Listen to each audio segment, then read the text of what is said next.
కొత్తగా రెక్కలొచ్చిన serial Gemini టీవీలో సాయంత్రం 6 గంటలకి టెలికాస్ట్ అవుతూ ప్రేక్షకులని చక్కగా అలరిస్తోంది. చక్కటి మలుపులతో ఈ సీరియల్ ప్రేక్షకులని విశేషంగా అలరిస్తోంది. ప్రస్తుతం ఈ సీరియల్లో యమలోకంలో కథ మొదలైంది. రామకృష్ణ యమధర్మరాజుగా, శశాంక చిత్రగుప్తుడిగా, ఆదిత్య మహాశివుడిగా ఈ సీరియల్లో కనిపిస్తున్నారు. త్రినయని నిండు నొరెళ్ల సావాసం యమలీల తరహాలో యముడు చిత్రగుప్తుల కాన్సెప్ట్ ఇప్పుడు ఈ సీరియల్లో కూడా వచ్చేసింది.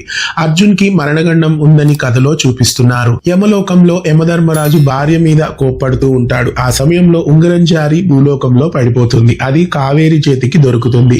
దాన్ని కావేరి ఆమె చేతికి పెట్టుకుంటుంది. చిన్ముద్రైన ఆ ఉంగరం పోవడంతో మహాశివుడు ప్రత్యక్షమై భూలోకానికి వెళ్లి ఆ ఉంగరాన్ని తెచ్చే వరకు నీకు ఏ శక్తులు పనిచేయవంటూ లాగేసుకుంటాడు. పక్కనే అతి మాట్లాడిన చిత్రగుప్తుడి శక్తుల్ని కూడా లాగేసుకుంటాడు. దాంతో ఇప్పుడు యమధర్మరాజు, చిత్రగుప్తుడు ఇద్దరు భూలోకానికి వచ్చి ఆ ఉంగరాన్ని అన్వేషించే ప్రయత్నంలో ఉన్నారు. ఆ ఉంగరం యమధర్మరాజు చెంతకి వచ్చినట్లు ప్రకంపనం మొదలవుతుంది అని మహాశివుడు సూచిస్తాడు. అయితే ప్రస్తుతం కావేరి దగ్గర ఆ చిన్ముద్ర ఉంది. అయితే కావేరి చేతికి ఉన్న ఉంగరం వలన కావేరికి ఎదురుగా ఎవరికైనా ప్రమాదం జరిగినప్పుడు వాళ్ళ నుదుటి మీద అక్షరాలు కనిపిస్తున్నాయి.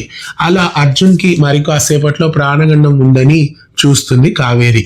ఇప్పుడు యమధర్మరాజుకి ఆ ఉంగరం దొరికే వరకు అర్జున్ని యమలోకానికి తీసుకెళ్లలేరు. విషయం తెలుసుకున్న కావేరి ఆ ఉంగరాన్ని యమధర్మరాజుకి అందేలా చేస్తుందా, లేదా అర్జున్ని ఎలా కాపాడుతుంది?